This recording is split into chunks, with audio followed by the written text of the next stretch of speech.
Welcome to North Van Lai Pai. Hey, again. Welcome to Khong Pak. Khong Pak. Khong Pak thì mấy hết lộ rinh hai mấy ông North Van Lai Pai con.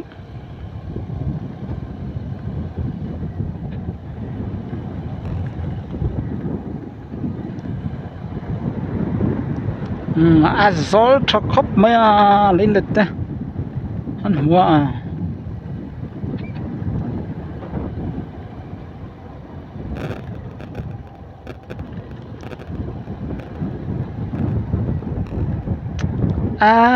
Van Nuông và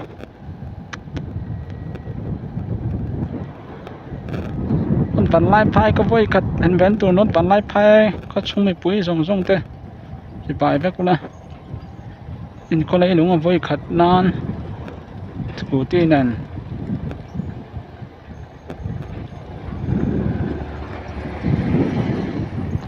có lo mấy nó kia nào nuông khóc mà lại trang là chặt tóm mình thì anh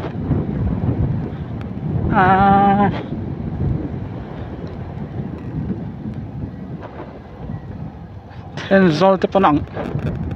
rồi dòng lắm này lại về chu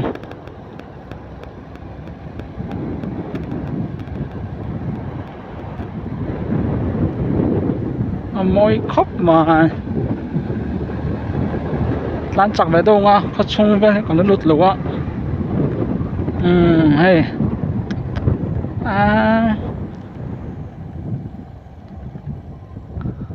lại anh tát nữa mày ạ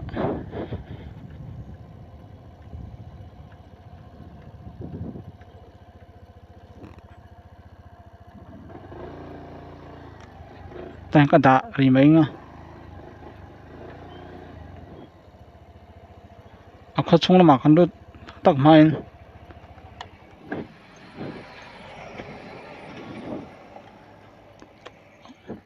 trở lại hắn các mệt là về đâu mày các hụt lật mấy ạ ê lùng chỗ là lùng tí mình là chỗ là lùng tí mình cái gì à ê trở lại hắn mệt ăn là riêng mày bị bụi tới sùn nô chuyện vậy hết cái anh chắc xong tao cái này hey chỗ là phải chỗ là phải này chỗ là phải hey lùng he सरकार हम हाला नहीं cho khóc mẹ mà rồi cho hey around the well he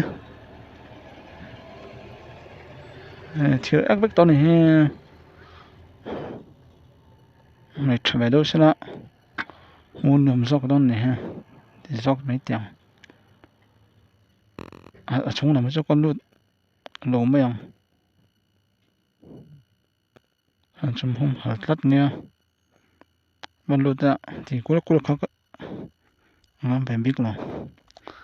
từ nay hen sáng cổ là lùng phun chua là phải có chung là con đốt tỏng xuân lại hết helipad thì thế nào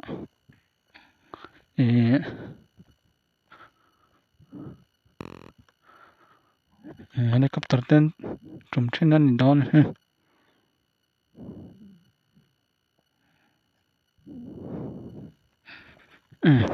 bao nhiêu sẽ là có chung mà nốt phát tay na phẳng cuốn phát tay na ở đây nó tục lâu nan video thế trên tay lại dồn in rồi xem hay cho cấp mày dình về vắt tan lúc tao cái này thằng lạc bụi tụi em làm khóc mà lại sai bớt ăn về linh ta tâm khóc mấy ạ chưa được cái chắc mà nó số khó chung lắm ạ lượt phát tay nè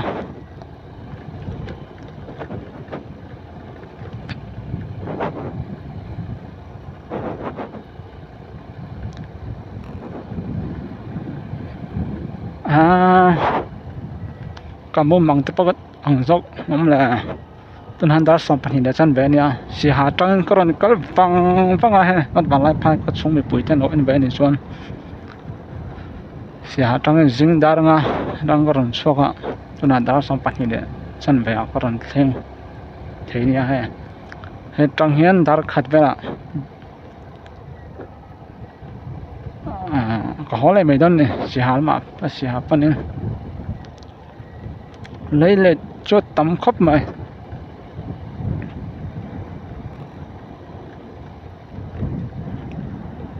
sátวันไล่ไพ่เจ้าก็หมดตัวจนนัดวันไล่ไพ่ตัวหนักก็หมดไปเลยตัวรวมครบมาsátวันไล่ไพ่จนรวมซอกก็เตียแต่ซอกไม่เตียงไม่รู้พอล้มไม่รู้พอเล่มรู้เสียละsátวันไล่ไพ่ก็ช่วยไม่ปุ๋ยเตะพอเป็นแบบเต้นจนอันนั้นคุยจนไล่เล็ดไปเลยพอให้ซาวซอกsátวันไล่ไพ่ทำอะไรก็ช่วยนัดวันไล่ไพ่อินให้สังขัดเลยที่บอร์เบลเนี่ยวิดีโอดังก็เอ็นชัวก็จะฟังอินสัตว์แต่ก็จอดโตเล่มลงชวนกูชนเรียดเงี้ยงาพอก็วิดีโอเอ็นต่อทูฟังนั้นอาเซียกินกรอนตาเล็กตอนนี้จะฟังก็จอดกูเล่มลงเห็นก็ช่วงเวลาเห็นหูปอจักอมลมแหละโวยขัดเส้นเป็นต้นเนี่ยฮะรวมครบมากัดแข็งเจียนได้กัดแข็งพะเวียงตีง่ายตัวแฝงไงเลยวะแข็งแบบล้นไหม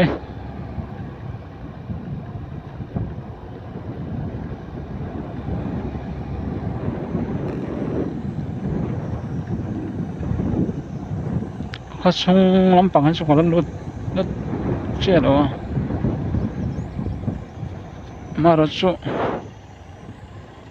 แต่ไล่เฟลพอยน์เชื่อมหัวตัวนี้ต่ำรวม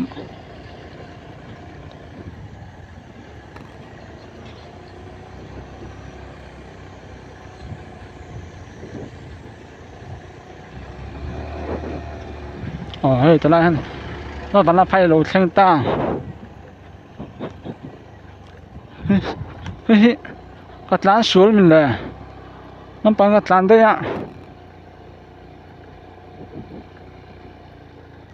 จอดล็อกเตียงให้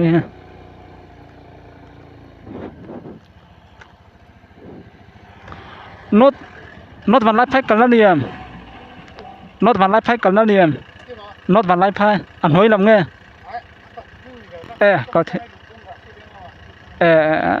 นังท้องนี่มั้งก็เลยก็ล้อมไหมราศีเวงละมาเตียนังแบบท้องเนี่ยฐานสวนเล่มลงนี่จู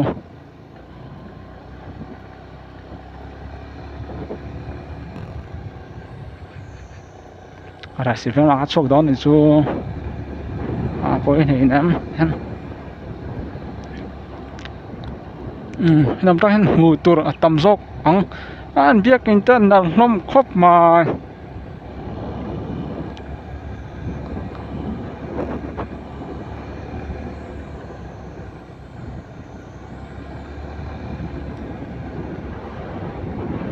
ว่ารวมแบบวิดีโอป้าทุยไม่เทีย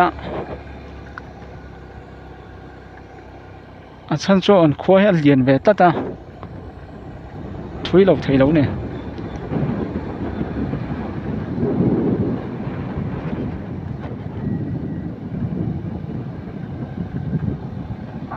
แต่น้ำปังอินตั้มเรียวมาเสิร์ฟชิปเดสติก้าอมเนี่ยร้อนสวยถี่อยู่ได้ยัง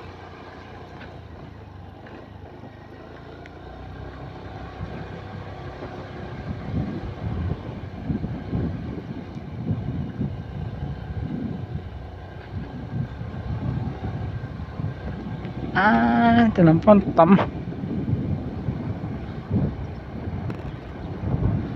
hắn nuông pha chỉ thắng mấy tiền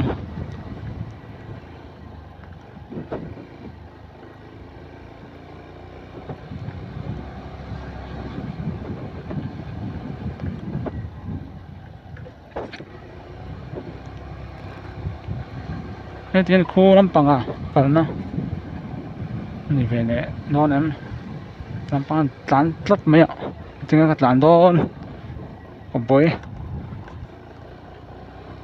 ยตารุมส่วนลำปางกับหลานโรคโดนมันแหละลำปางจะตอริสรถคือลำปางจะตอริสรถเนี่ย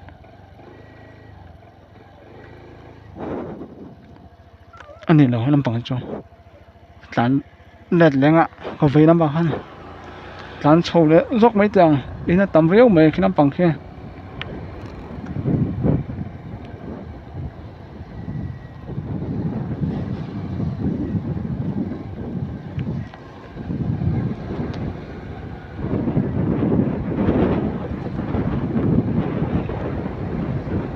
อาหารทบซุบไหมนะจู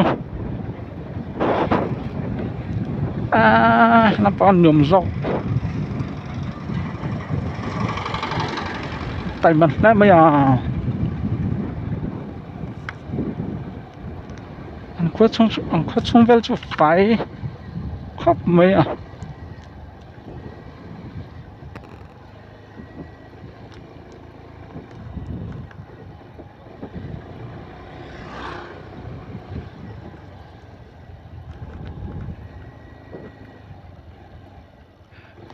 ลำปางตันแบบที่น้อง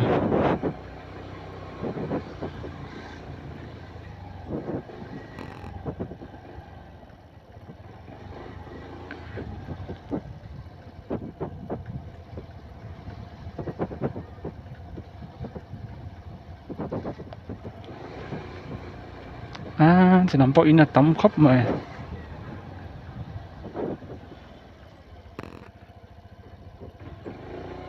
โซ่อะไรทั้งนั้นเนี่ยน่าจงให้ฟีลเนี่ยผมต้องเนี่ย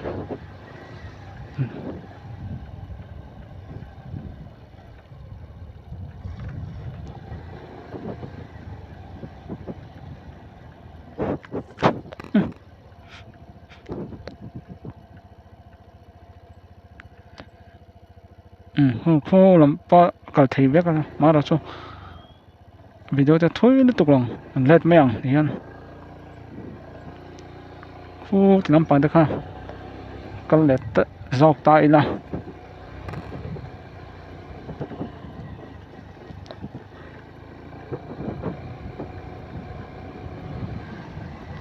อินเดียเราต้องฉลองขึ้นมา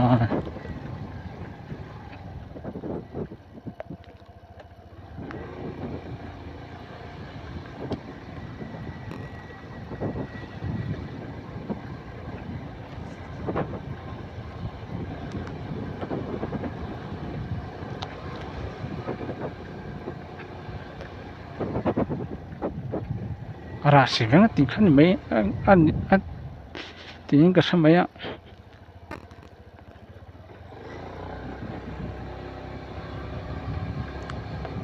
นั่นมันไล่พายสกูตี้ว่าสกูตี้ก็รับเดี๋ยวแบบลาดไม่อ่ะมันหนุ่มแบบโอ้อันนั้นสุกกูดำนิดลัดไหมถ้าลักปุ่นตัวเปล่าเริ่มต้นครบไหมนี่คือนะก็เลยจะแหลดแหลมไม่ลำที่ฮัน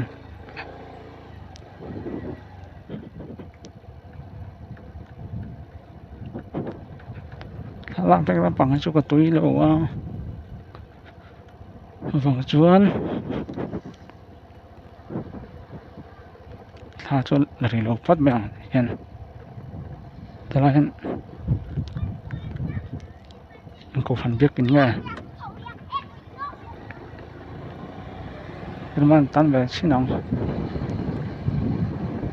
ตักกล้วยเลยเรื่องไม่เตียงที่ฮัน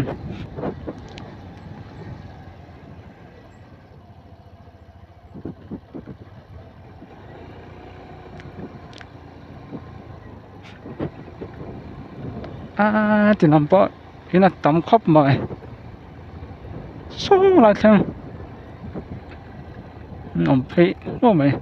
lại in chú vẫn nằm và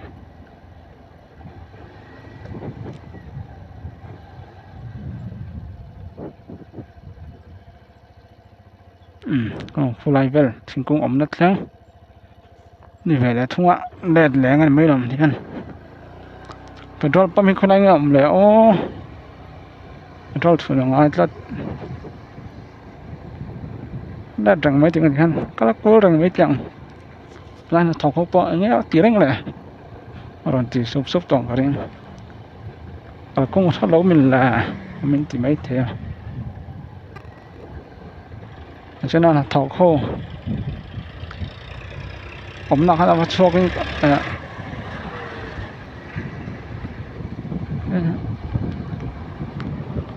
thọc thô ổn nào có cho về lại tắt tại mà đấy mày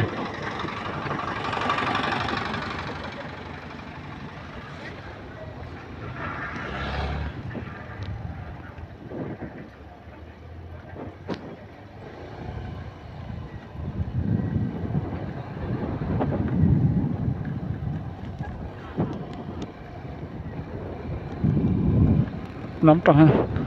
nó mà hiện giá về lại giá gì để mấy ông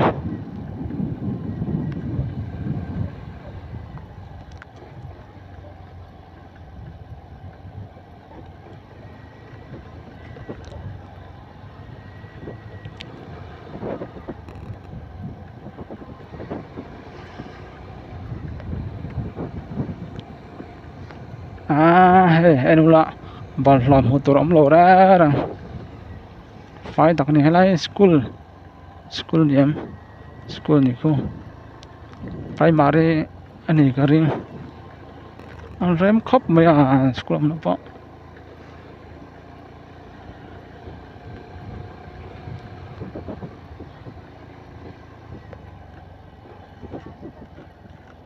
cô làm bao chục về là thế ông bên tầm khóc mấy thì mình gặp phẳng đàn trốn bóc có vây khát hình vén tên vắng ấy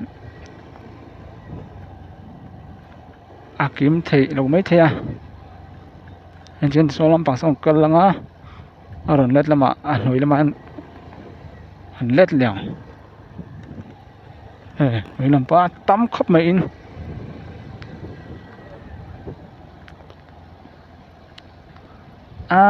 anh tay mà về nếu phôi nè học liệt có một số là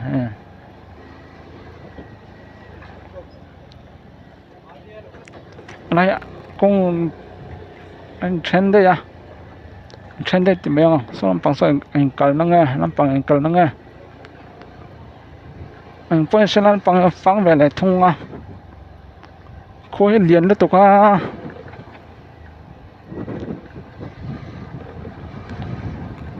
khối làm bóc có hồi hết một tuần một năm hết tắm rất tục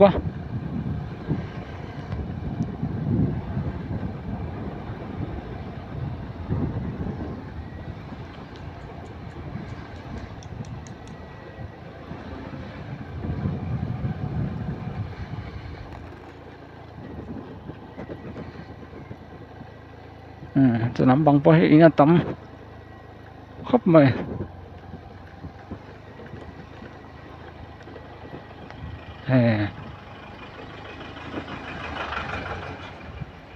có vậy là mang cái cờ đó nghe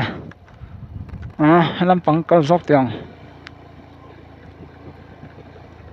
ăn nuông dọc đất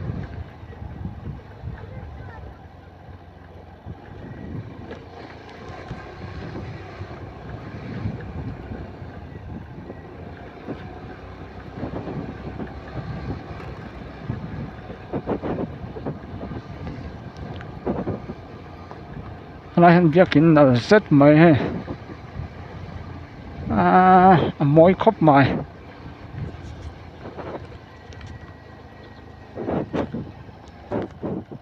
Presbyterian Ocean đầm đồi veng đầm đồi veng này chỗ làm hi đầm đồi veng thì tất cả chọn Japan sĩ bái cấp đầm đồi in kha ngủ vất xác ống về tầm tuổi ven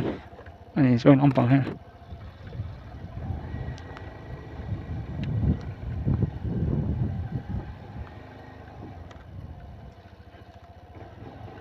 là high school đó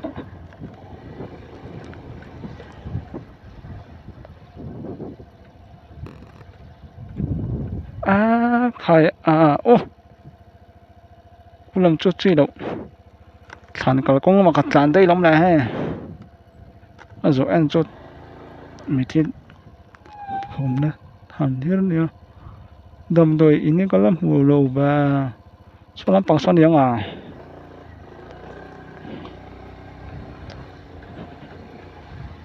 đầm đồi ven làm bằng này cái gì đâu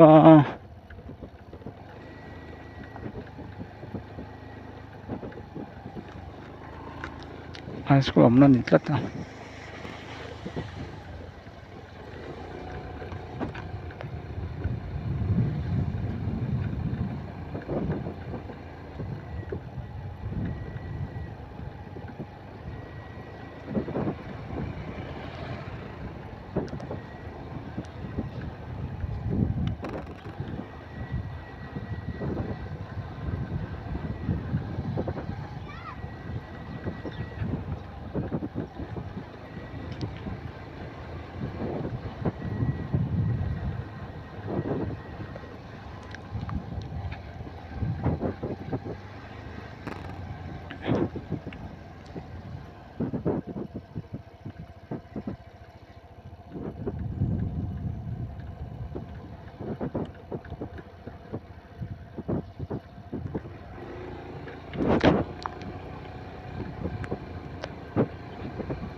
bằng chán lóc tiếng hay mấy bác không lo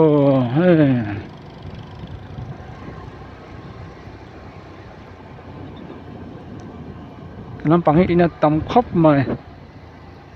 video phát thuy đó nó khóc mà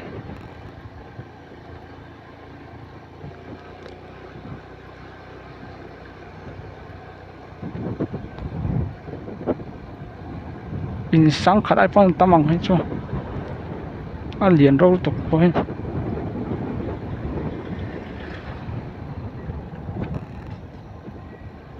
để làm bằng hết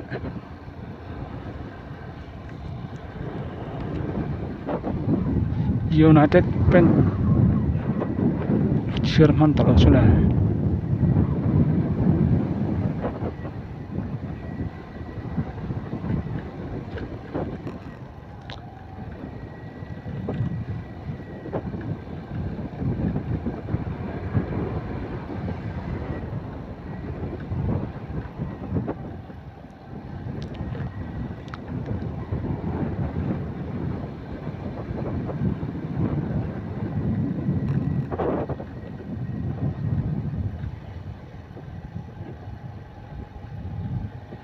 không chân đâu việc có là mang cái tàn toán bao thì thầy tao lo lắm bằng giá cho sẽ bố mẹ lại chưa không phải tầm khóc mẹ phải thì mấy là mất tàn hay lâu in chân sẽ là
hả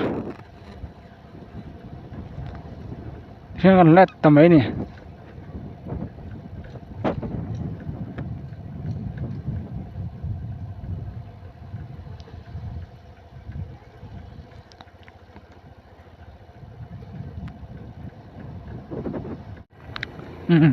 hết thì nắm bằng hết vâng nè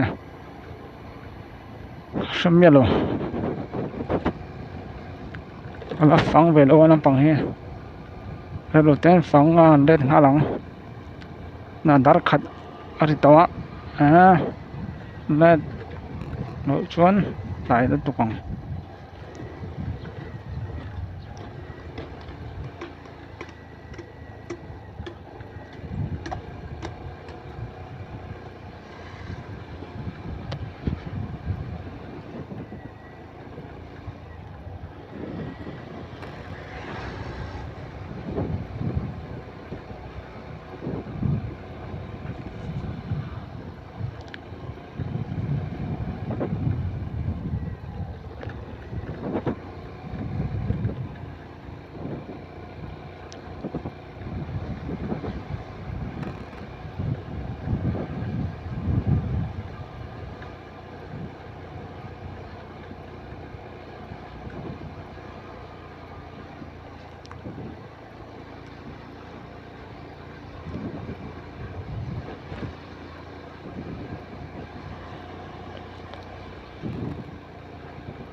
khi nào bây cái chỗ cái tàu bằng in là trong ngàn led mấy ông này rồi cái là tàu bằng in này thằng cô cú làm bao đầm đội in yếm tóc nha mà sao là cái tàu lốm mấy ông lại nó tục toán như đang ở đây cái thầy đến thì chuan phăng trở lại mà nha thì giống con nó vẫn lại phai phân cô thầy chúa thì lại phát mấy rồi xem